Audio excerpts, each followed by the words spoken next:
Bonjour et bienvenue dans cette nouvelle vidéo, chères enseignantes, chers enseignants stagiaires.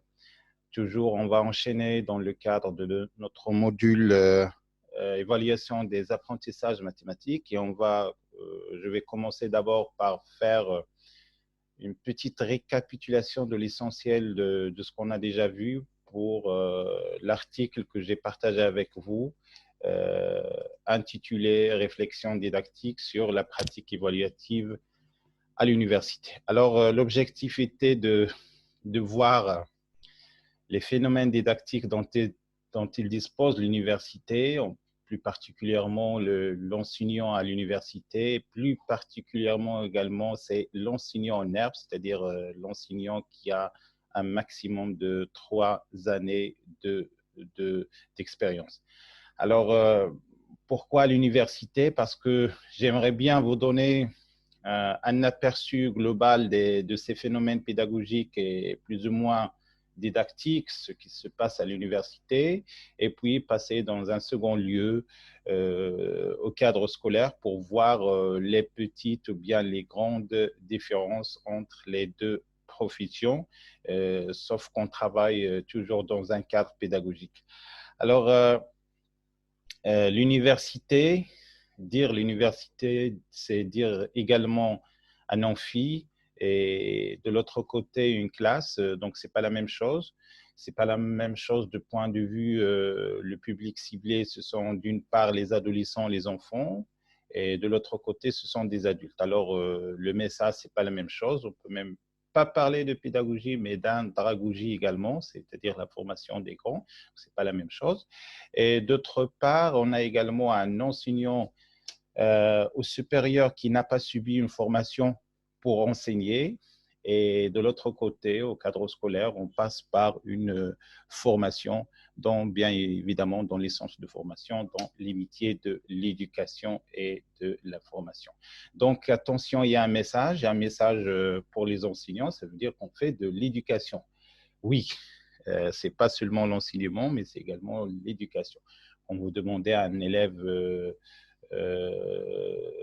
de fermer la fenêtre, de se taire, de changer de place, de ne pas faire ceci, de faire une inscription dans un club social ou bien aux finalités sociales, on fait de l'éducation.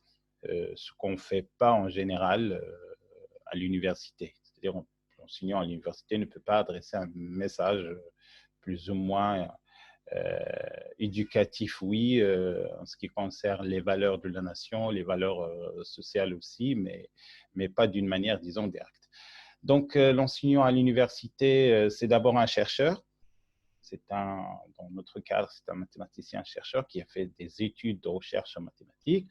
Et puis, voilà, d'un coup, il se trouve face à un public d'étudiants où il doit dispenser un cours. Alors, cette absence de formation, à mon avis,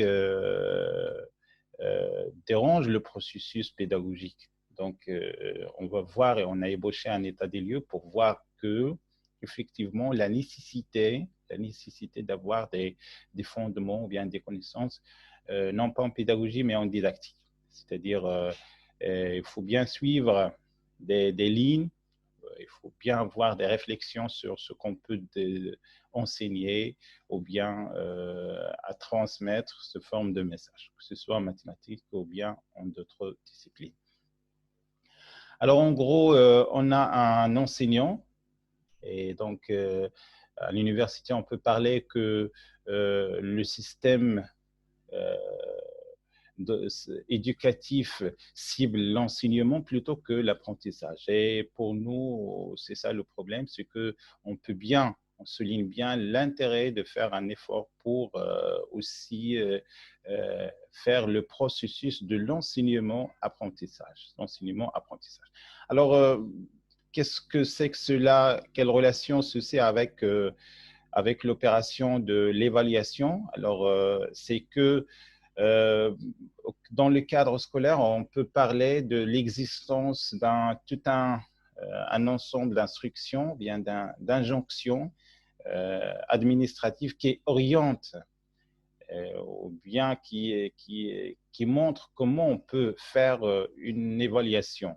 Mais dans le cadre universitaire, vu la liberté académique dont il dispose l'enseignant à l'université, on peut parler qu'il y a que la question que subit l'évaluation, c'est-à-dire comment évaluer avec un minimum de subjectivité, c'est à ce point-là qu'il y a un problème, c'est que l'enseignant à l'université ou bien même au cadre scolaire, il devient en un moment un évaluateur.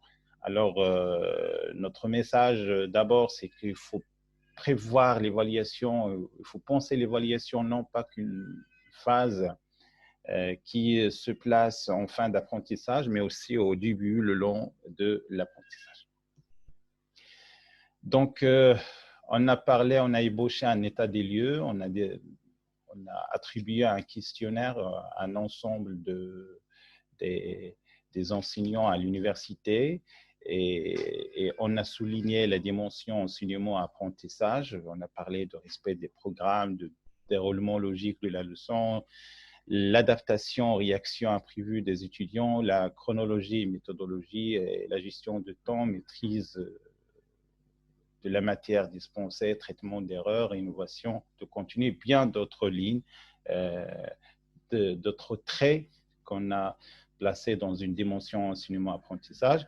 Et on a vu qu'effectivement, un retour de ce questionnaire, et après une analyse descriptive, on a vu que effectivement l'enseignant à l'université s'intéresse à l'opération de l'enseignement, c'est-à-dire s'intéresse au temps de dispenser ou bien de finir, la question de finir son programme, sans plus ou moins s'intéresser à des phénomènes didactiques qui touchent par exemple le traitement de l'erreur mathématique ou bien le formalisme mathématique ou bien quelque chose qui touche à l'innovation de l'évaluation.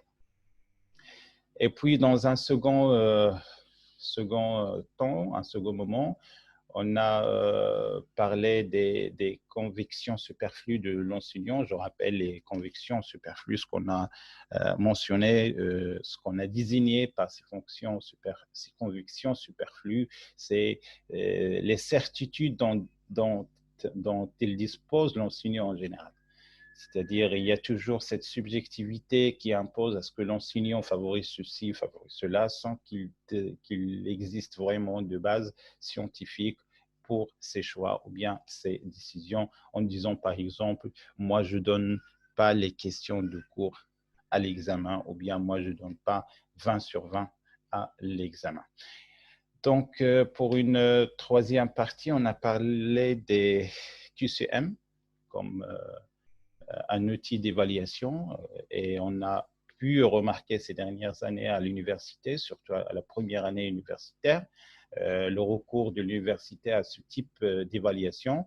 Et puis, on a discuté ça du point de vue de la rationalité mathématique. On a mentionné que ce mode d'évaluation qui prend la culture des concours ne donne pas, de point de vue apprentissage, les finalités que trace l'université, à savoir une formation solide en mathématiques. Et on a même comparé ces deux phrases classiques entre un texte d'évaluation où il est écrit comme consigne, toute réponse doit être justifiée et sera tenu compte de la qualité de la rédaction et de la présentation dans le barème. Et l'autre phrase, vous devez cocher à l'intérieur des cases sans les dépasser. Et entre ces deux phrases-là, vraiment beaucoup de choses se pointent du point de vue didactique. Alors, ce que je vous propose maintenant, c'est toujours dans le cadre de répondre à la question de subjectivité, c'est-à-dire comment évaluer avec le minimum de subjectivité possible. Et on va voir, on va interpeller la trace de la subjectivité dans les mathématiques. Voilà. Comme outil de travail, de l'activité mathématique. Alors, voilà un petit schéma qui va peut-être résumer notre, notre science. C'est que on va interpeller les mathématiques autant qu'activité scientifique. Et puis, le mathématicien, autant qu'actant disposant de sa propre histoire.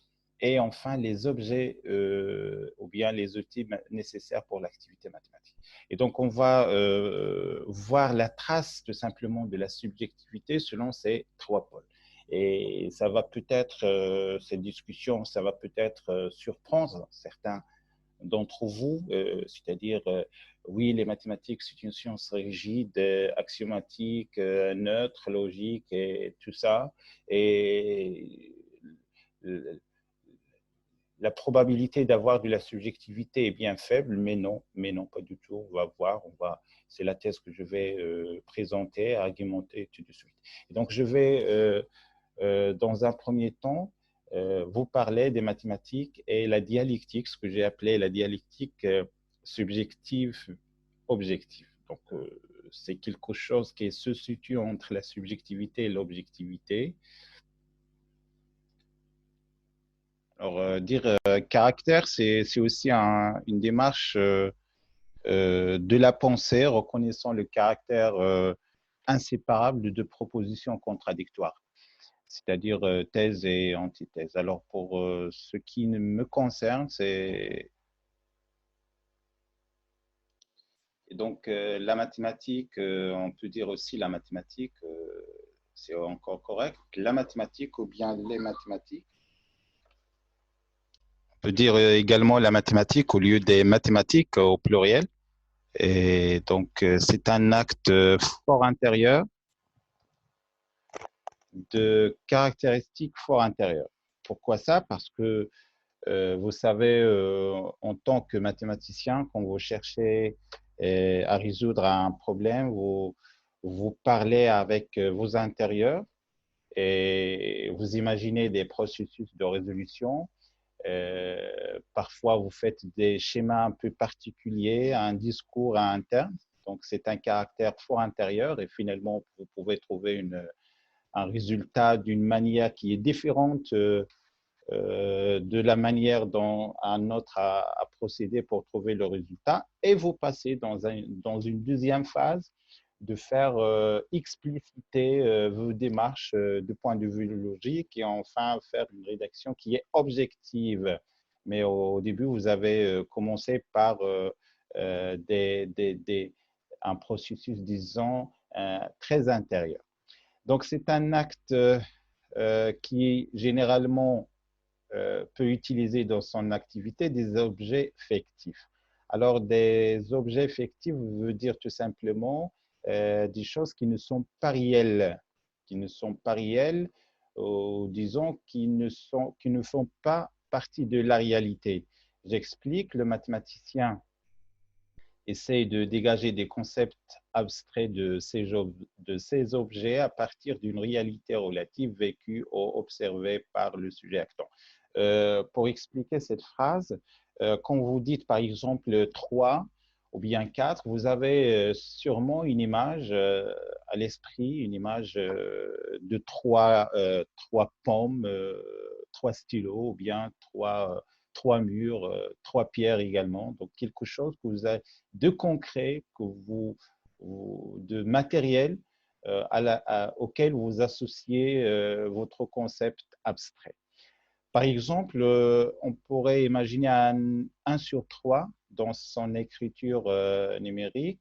C'est un chiffre, bon, on pourrait avoir une infinité de chiffres de 3 après la virgule, ce qui rend impossible de le représenter matériellement parce que vous pouvez concevoir 1 sur 3 comme le tiers. Alors, le tiers, vous avez à penser, par exemple, une pizza ou bien un gâteau que vous allez prendre seulement le tiers. Donc, c'est logique, 1 tiers.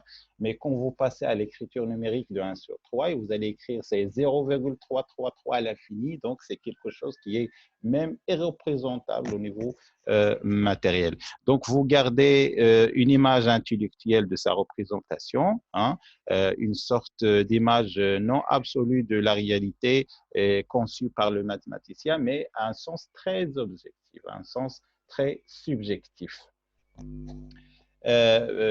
Cependant, le mathématicien se force à le représenter en toute objectivité, c'est-à-dire vous passez à un stade de dire 1 sur 3, c'est un nombre rationnel qui appartient à un ensemble, ou bien c'est la solution de l'équation 3x égale à 1, ou bien une autre définition plus ou moins scientifique ou bien mathématique. Donc, il s'agit donc, à mon sens, d'un déplacement imaginaire subjectif décrochant de la réalité qui permet de revenir sur le concret objectif pour couvrir la nécessité imposée par la cohérence mathématique. Donc, revenons sur cet exemple. Vous avez le nombre 1 sur 3 que vous avez gardé dans votre image intérieure, le tiers d'un gâteau, par exemple, hein, et puis d'autre côté, quand vous passez à l'écrire sous la forme numérique 0,33, c'est quelque chose d'irréel, d'irréel. Et puis, pour la troisième phase, vous passez à le concevoir, à le décrire en le mathématisant, qu'il s'agit bien d'une solution d'une équation ou bien un élément d'un ensemble bien défini.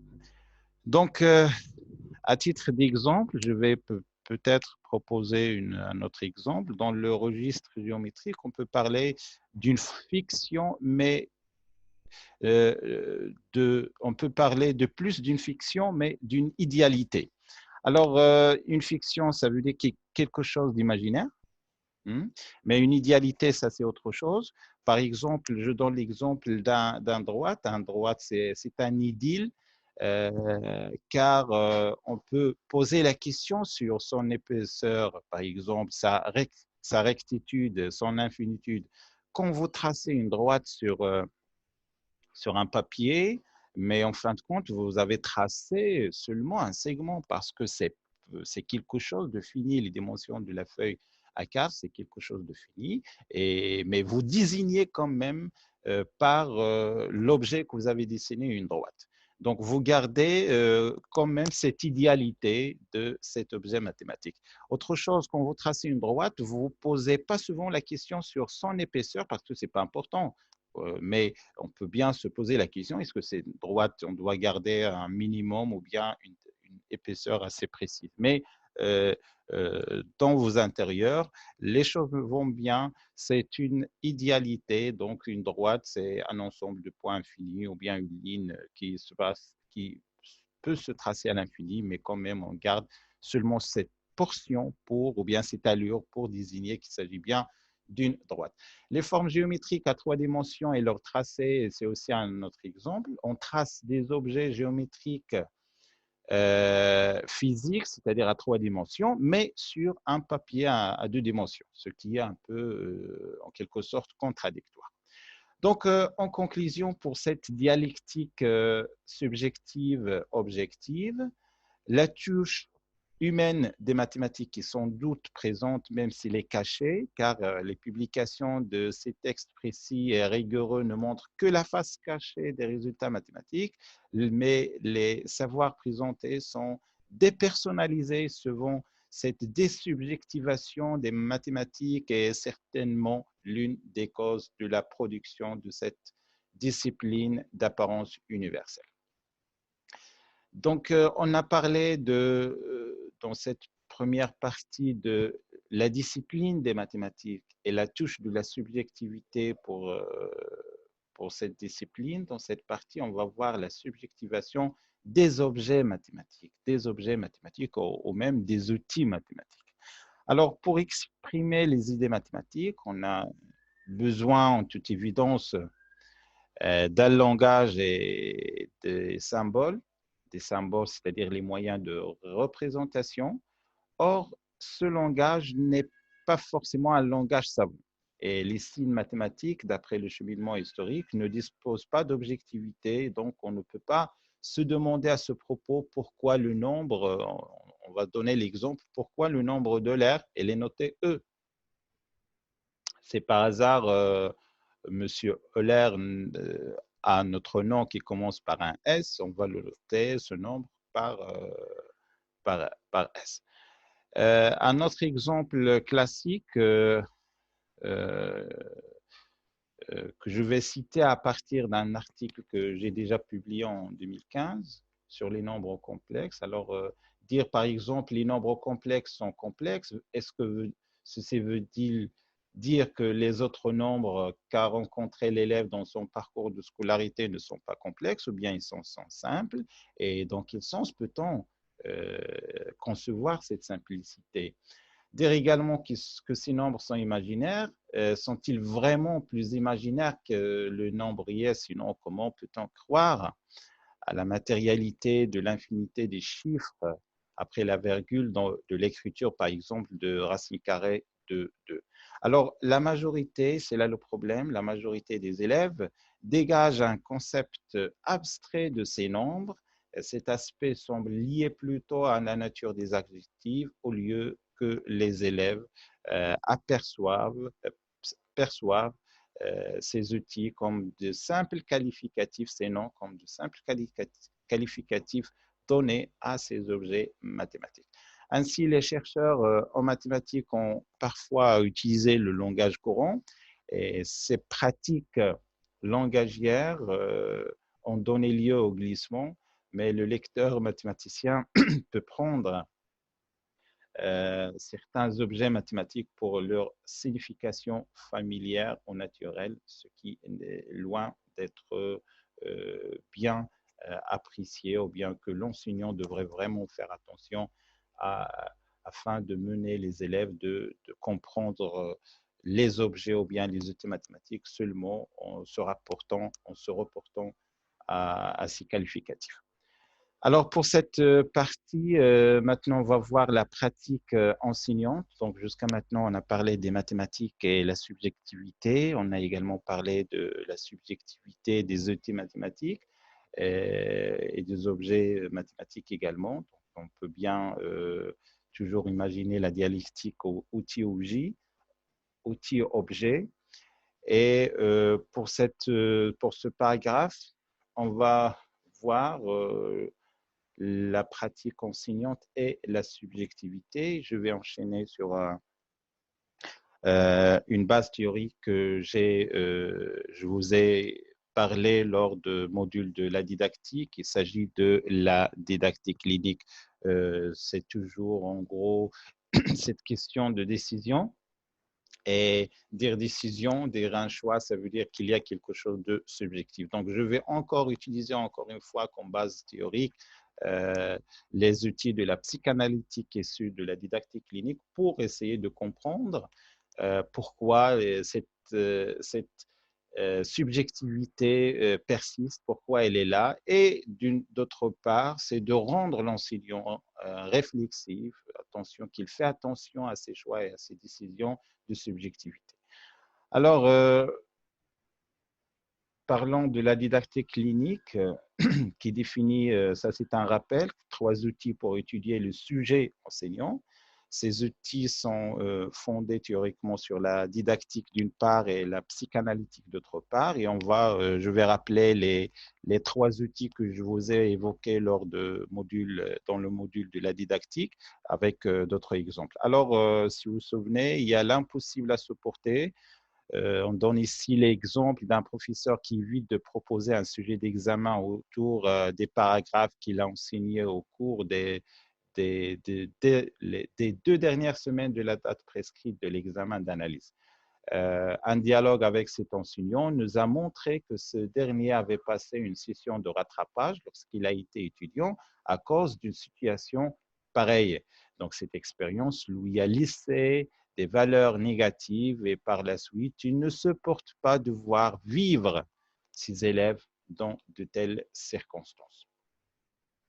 Pour le deuxième outil de l'analyse, il y a le sujet supposé savoir, et on va donner un exemple. Dans son parcours académique, l'enseignant, rappelez-vous qu'on parle toujours dans le cadre universitaire, et donc l'enseignant doctorant s'est spécialisé dans un domaine précis de recherche, analyse, algèbre ou bien d'autres disciplines.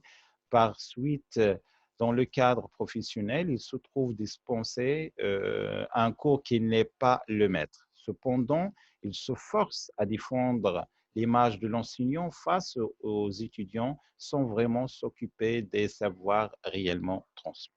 Donc, j'espère que c'est clair. Alors, le sujet se poser savoir, en quelque sorte, on ne peut pas vraiment connaître toutes les disciplines ou bien toutes les branches de mathématiques. Et donc, parfois, on se trouve professionnellement dans la situation de dispenser un cours. On ne connaît pas trop, on le maîtrise assez bien, mais quand même, il se force à faire une dispense de cours sans s'occuper vraiment, est-ce que les étudiants ont bien compris ou pas le contenu ou bien les apprentissages. Et puis, le troisième motif, c'est la conversion didactique. Alors, en ce qui est conversion didactique, je donne l'exemple que l'enseignant reçoit une liste de chapitres à enseigner, mais il reste enfin le seul à décider de la mise en œuvre.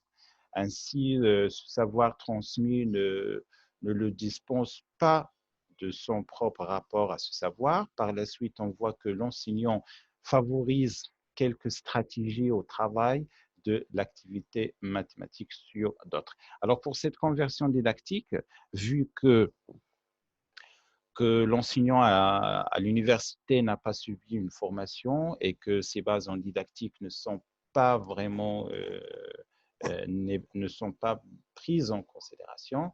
Alors, chaque enseignant, il cherche des techniques ou bien des méthodes qui sont propres à ses convictions, qui sont parallèles à ses considérations pour faire délivrer le contenu mathématique. Alors, il est important de signaler à propos que l'activité professorale, qu'avoir, et ça c'est le message, qu'avoir le courage de se connaître, de partager avec ses collègues ses propres controverses intérieures avec les mathématiques et à mon avis, une séquence nécessaire afin de mieux connaître le métier d'enseignant et ses enjeux professionnels. L'idée clé peut être formulée par la phrase suivante: mieux se connaître pour mieux évaluer. Mieux se connaître pour mieux évaluer. C'est alors avec cette réflexion que j'introduis ma thèse. En premier plan, une thèse tributaire à la connaissance de soi-même, car notre manière d'appréhender les différents processus de l'évaluation dépend de notre conception des trois verbes: vérifier, situer et juger. Alors, si vous permettez, je vais relire en guise de conclusion ce paragraphe qui me paraît vraiment un paragraphe récapitulatif, un paragraphe de message envers les enseignants. Et puis, on va passer à finir par cette conclusion.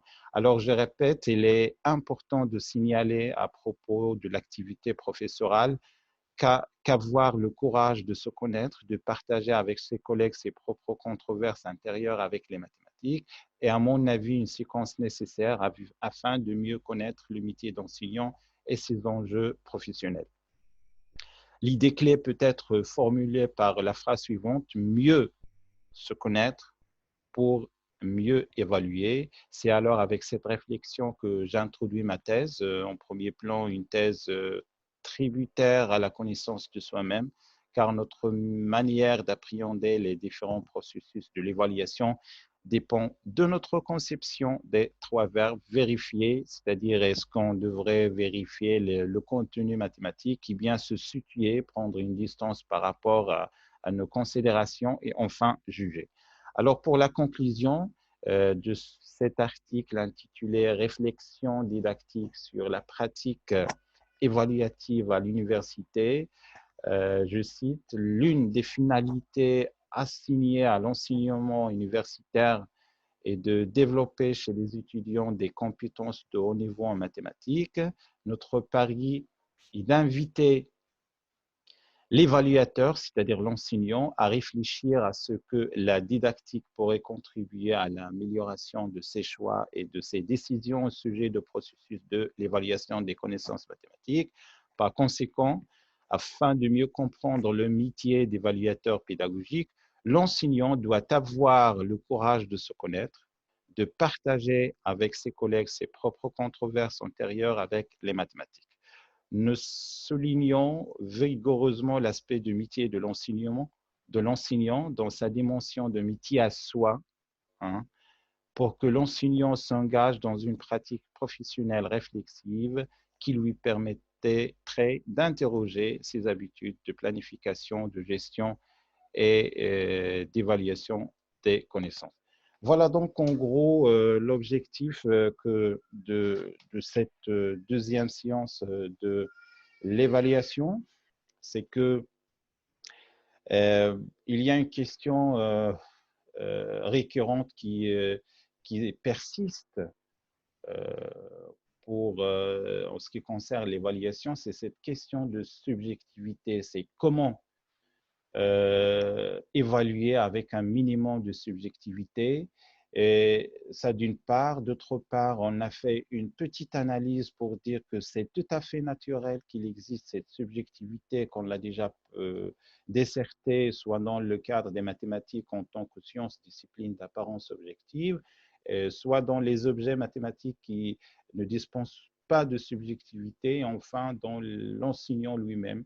Et donc, on a touché à la didactique clinique. Donc, le message, c'est que l'enseignant doit parler avec ses collègues de ses subjectivités, doit échanger avec son milieu professoral pour essayer de se comprendre d'abord lui-même. Hein, ça, c'est important afin de prendre des décisions d'évaluation. Donc voilà, donc merci pour votre attention pour cette deuxième vidéo. La prochaine vidéo, on va parler également dans le cadre de l'évaluation. On va cette fois-ci aller voir les différentes définitions parce qu'il n'y a pas une seule définition de l'évaluation. Chaque chercheur en didactique estime donner une définition un peu particulière, mais il y a toujours cette convergence des définitions. Et puis, c'est-à-dire, on va parler d'un sens académique. Donc, merci de votre attention. Encore une fois de plus, prenez soin de vous et à la prochaine.